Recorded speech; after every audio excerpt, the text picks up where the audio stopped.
Grace's Friday morning Bible study group has been reading Mark's Gospel for the last couple of months.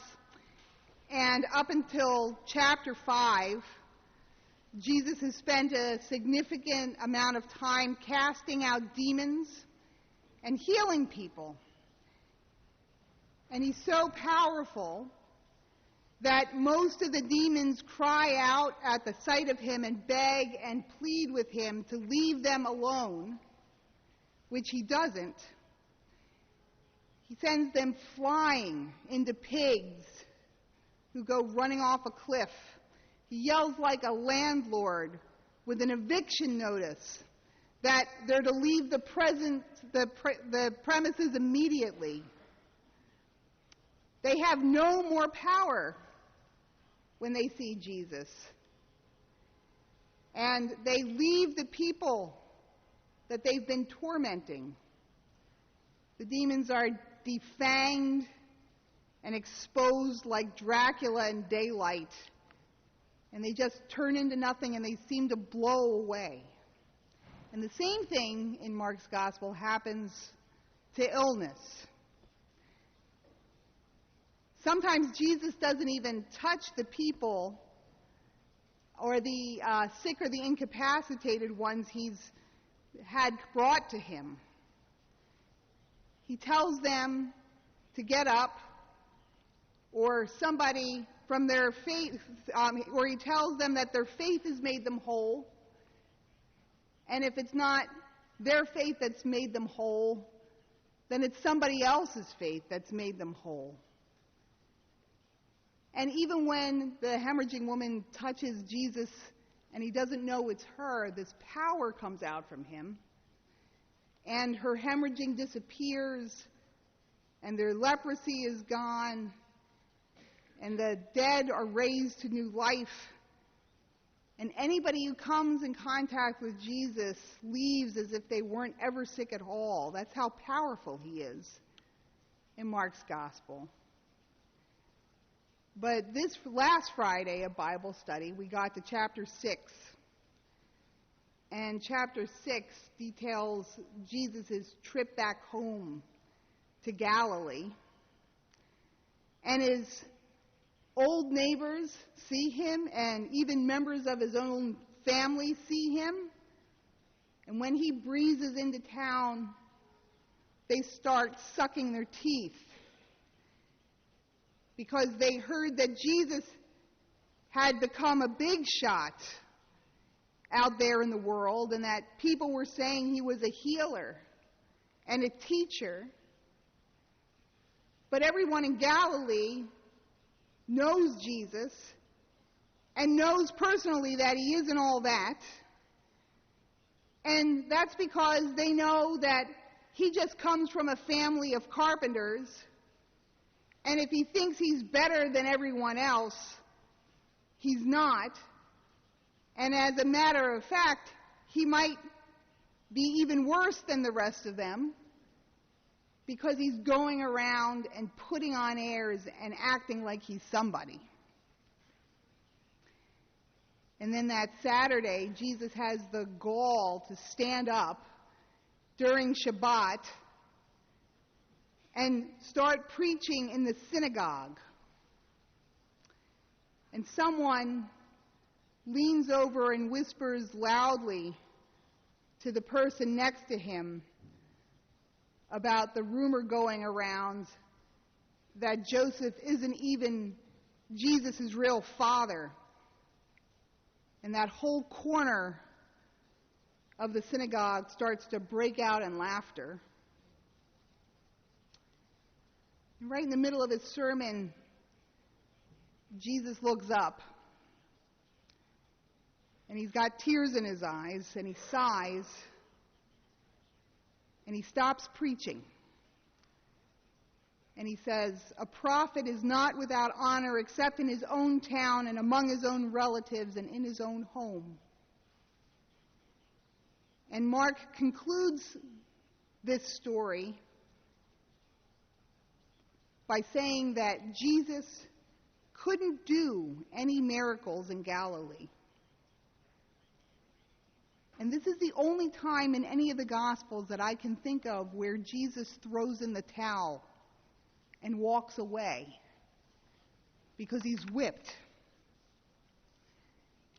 And so the question becomes, why can't Jesus perform miracles in Galilee? We know the punchline to all the Gospels. We know that he's the Son of God. So why doesn't Jesus just make zippers magically appear across the mouths of all of his hecklers in the synagogue and zip them shut? Or why doesn't he turn all those people laughing in the corner into barn animals or something like that? Apparently, Jesus can raise the dead. Jesus can calm the sea. Jesus can feed thousands of people with a few loaves of bread and a couple of fish. But there is one thing over which Jesus has absolutely no power. And that's our unbelief. We're either going to listen to him or we're going to ignore him. We're either going to laugh at him or we're going to take him seriously.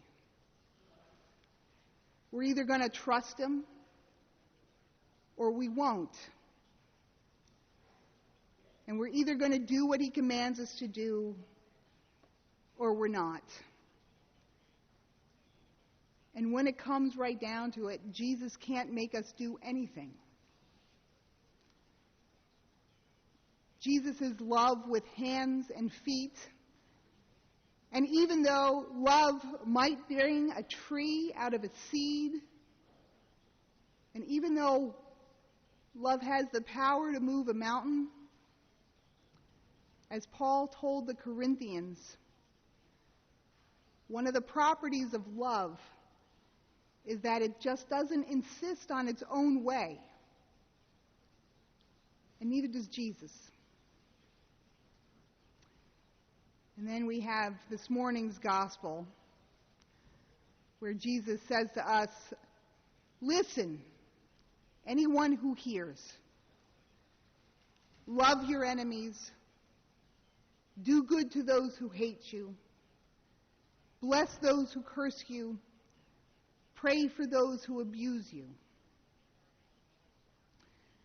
A few verses up from this passage, Jesus even says, if you get insulted or excluded or rejected because you trust Jesus and decide to take him up on carrying this love-shaped cross, his imperatives will cause in your life, you should go ahead and jump for joy.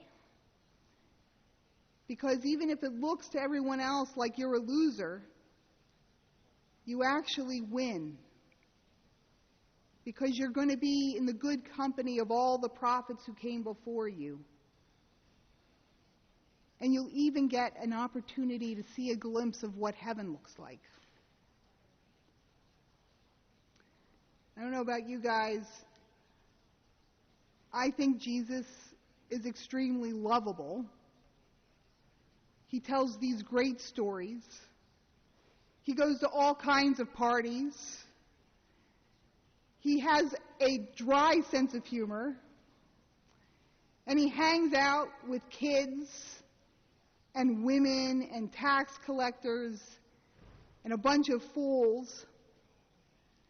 And he gives them the authority to either retain or forgive the sins of the entire world.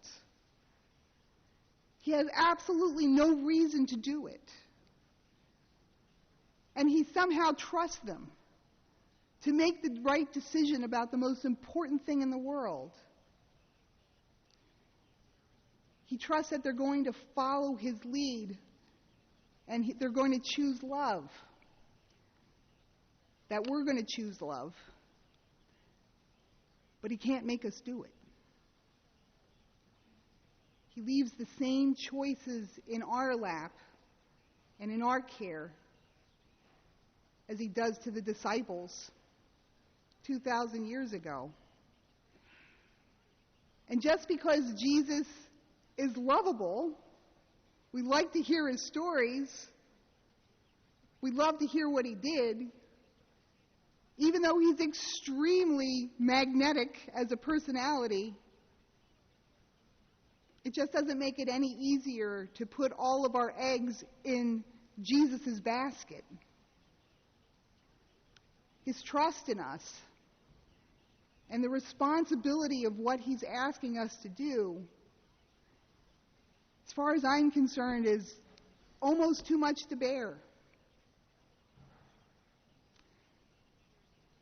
Jesus gave Martin Luther King the same choice that Jesus gives us. To hate our enemies like most people and communities and countries do, or to do the really hard thing and to love them. Martin is one of those exceptional people who actually took Jesus up on that choice. And his decision has so much power that it astounds us 51 years later. When you hear his voice, which you're going to at the end of this service, you're going to be in tears. Not only because of what he says, but because of who he is. The Jesus in him, in that decision he made, has that much power. And he paid the price like his Jesus did. But also, he got to see a glimpse of heaven from the top of that mountain that he talks about. And we know he saw it. And his voice and his decision haunt us and change us and call us 50 years later and maybe forever. This is all I know. If we hate our enemies, Jesus has no power over us. And Jesus has no power in us. And he can't perform any miracles through us. And if we take Jesus up on his summons, there will be hell to pay. But also heaven will come down. And life will be possible. And demons will flee. And people will be healed. And we'll have the keys to unlock the gates of heaven. Amen.